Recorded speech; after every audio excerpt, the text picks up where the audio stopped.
They say every relationship ends differently, but what no one tells you is how silence feels after love leaves, because it's not just quiet. It's heavy. It fills the space where laughter once lived, where touch lingered, where promises were made, and now, there's nothing but air. If you're in no contact right now, and it feels like drowning, this isn't about waiting for her to text back. It's about becoming someone who no longer needs her to. This isn't just advice. It's a mirror.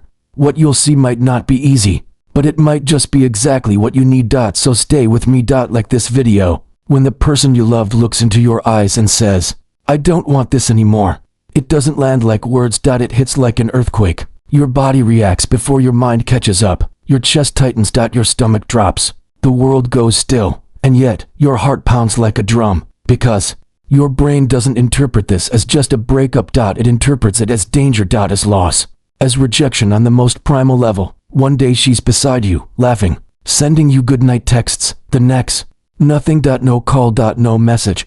Not even a hint of closure. Just silence. It doesn't compute. You start going through every conversation again, replaying moments in your head, looking for the crack that broke everything.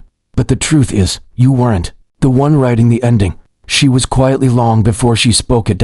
And when it finally hits, it doesn't just hurt. It consumes. You can't eat. Food loses taste. You can't sleep. Your mind won't stop spinning. You wake at 3 a.m., sweating, reaching for a phone that hasn't buzzed in days. You feel like something vital was ripped out of you. And so, like most men, you react, you beg, you plead. You apologize for things you don't even understand. You send paragraphs trying to explain. You drive across town just to see her face. You write the letter you swore you'd never write. Because, when something breaks that deeply, all you want is to fix it. To make her see. To make her remember. You throw everything at the wall, hoping something sticks. But it never works. Not because your feelings aren't real. Not because your love wasn't sincere. But because she's already gone. Emotionally. She built distance brick by brick. By the time she said the words out loud, the wall between you was already standing, high, cold, final. And here's the hardest part to swallow. The more you push, the higher that wall gets. Every text, every voicemail, every desperate gesture doesn't soften her. It hardens her. Because pressure only validates her decision. She sees your pain and misreads it as weakness. She sees your effort and mistakes it for neediness. And the moment she believes you're chasing, she pulls further away. Because no one wants to be caught. Everyone wants to be chosen. Many men believe that if they wait long enough, if they disappear for just the right amount of time, she'll come back. That regret will strike like lightning. That she'll suddenly realize what she lost. But regret doesn't work that way. It doesn't drive on schedule. It doesn't respond to tactics. Regret comes when the distractions fade. When the new connection doesn't bring the same depth. When the memories stop being blurry and start coming back in sharp detail. Not just the highlight reel, but the soul of what you shared. The way she felt safe around you. The way you listened when no one else did. The way your presence calmed her nervous system. That kind of love, it doesn't get replaced easily. And one day, not because of anything you do, she realizes something greater than you really didn't come back. Not for attention, not for revenge. Just gone. And in that silence, she begins to question. Was it really over? Or was he simply done fighting? Because your silence wasn't a strategy. It was strength. It wasn't bitterness. It was boundaries. You didn't walk away to make her chase you. You walked away because staying meant losing yourself. And when she finally understands that, something shifts, not always into action, but into awareness. She starts to wonder, did I let go of something rare? Something I didn't fully appreciate until it was gone? That's the quiet power of no contact, not manipulation. Not punishment, just clarity. For both of you, most men try to speed up healing. They send a nostalgic message, a playful line, something that says, "Hey, remember us?" They think it sparks something. They hope it brings her heart back. But here's the truth.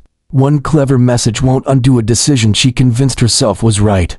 It won't make her see your value. It won't force regret, because regret doesn't grow in noise. It grows in absence. In silence. So instead of reaching out, let her sit with what she chose, not out of spite, not to manipulate, but because that's the only way it becomes real for her. You don't need to punish her. Life will do that on its own. All you need to do is step aside, remove access, make yourself unavailable. Because when she can no longer reach out and expect a response, when she realizes she's no longer entitled to your energy, something changes. The story she told herself about being better off, it starts to crack. She begins to question whether she ever truly understood you, whether she ever gave you what you deserved. Let her sit with that. Let her wonder how you moved on without making noise. Let her ask herself whether she ever really saw you, or just the version of you that fit her narrative. Because the man who walks away and builds peace in his silence, he haunts her far more than the one who begs to stay. Time doesn't heal everything, but it reveals everything. In the beginning, silence feels like absence. To her, it feels like freedom. The weight lifts. The noise fades. There's relief.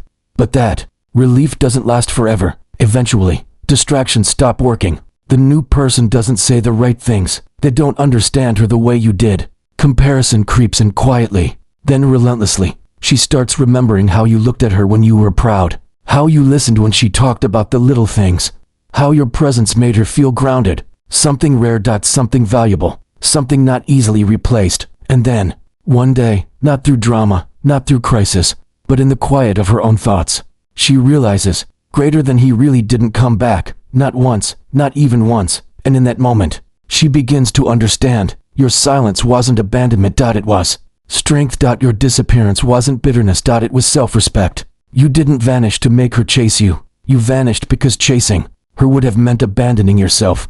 And that's the kind of man she didn't lose. He's the kind of man she may never find again. Here's what most people never tell you.